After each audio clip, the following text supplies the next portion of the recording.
কয়েক মাস পর আমরা সবাই মিলে একসাথে যাচ্ছি আমার বাবার বাসায়।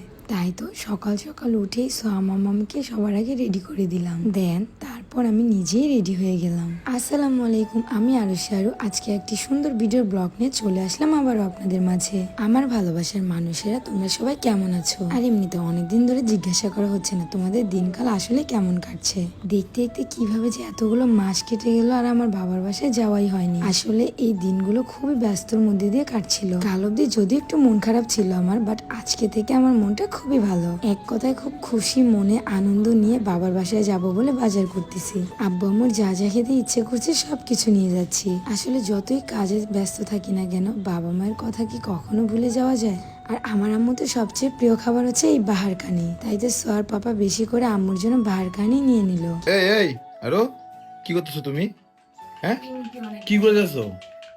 এই, তুমি আমার নাকে আজকাল অনেক কিছু করো। এটা কি কি এরকম করতেছো তুমি? এটা হাতে কি? এটা তোমার ভাই, সিজারের পর আমি এত কেমনে স্লিম আছি তুমি জানো না?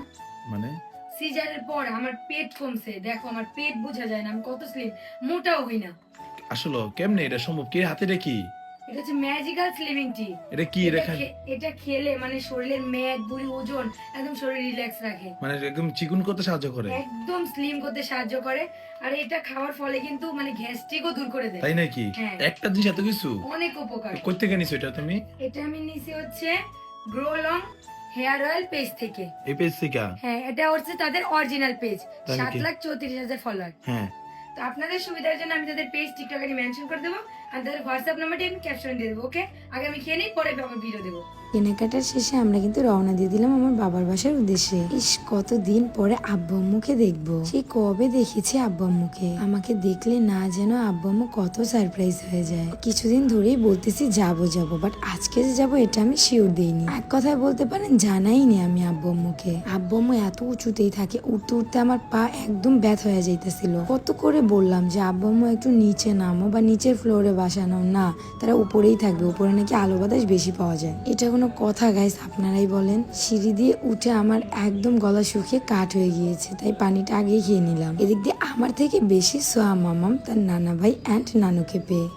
আমাকে পেয়ে আব্বু আম্মু যতটা না খুশি হয়েছে, সোয়াকে পেয়ে আমার আব্বু তো মহা খুশি। অনেকদিন পরে তাকে কোলে নিতে পেরেছে। 10টা না 5টা না একটা মাত্র নাতনি। মাশাআল্লাহ, আমার মেয়েটা এখন পুরোপুরি হাঁটা শিখেছে। সবাই একটু আমার সোয়া মামামের জন্য দোয়া করবেন, ও একটু অসুস্থ, যেন তাড়াতাড়ি সুস্থ হয়ে যায়। এদিক দিয়ে আমাদের আস্তে আস্তে দুপুর হয়ে গিয়েছিল, তাই আব্বু আম্মু সবকিছু খাবার আগেই বেড়ে দিচ্ছিল। আর এখানে প্রত্যেকটা আইটেম হচ্ছে সোয়ার পাপার খুব পছন্দের। আর আমরা বাঙালিরা তো মাছে ভাত এসে রাখি বলেন। আমার তো এসব খাবার খুব ভাল লাগে। আর আমার আম্মুর হাতের রান্নার কথা তো তুলনাই নেই।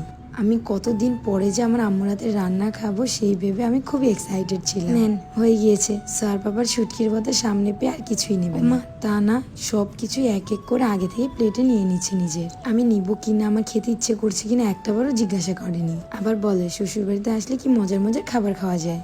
আর বউর কোনো পাত্তেই নেই, যাকে দিয়ে সে শ্বশুর বাড়ি পেয়েছে। যাই হোক, আমার আম্মুর হাতের ইয়াম্মি ঢেঁড়স ভাজি আমি নিয়ে নিলাম বেশি করে। আর এসব খাবার খুব পছন্দ, সবাই একটু কমেন্ট করে অবশ্যই বলে যাবা। এদিক দিয়ে এতক্ষণে আসছে আমাকে বলতে যে আমাকে বেড়ে দাও খাবার। ভাই দেবে, দেশি মুরগি কিন্তু আমার খুবই পছন্দ বরাবরের। তোমরা কারা কারা পছন্দ করো? যাই হোক, দেখতে দেখতে চলে এসেছে একদম ভিডিও শেষ পর্যায়ে। নেক্সট ভিডিওর জন্য সবাই আমাদের প্ল্যাটফর্মগুলোতে চোখ রাখো। সবাই ভালো থাকো, আল্লাহ হাফেজ, টাটা।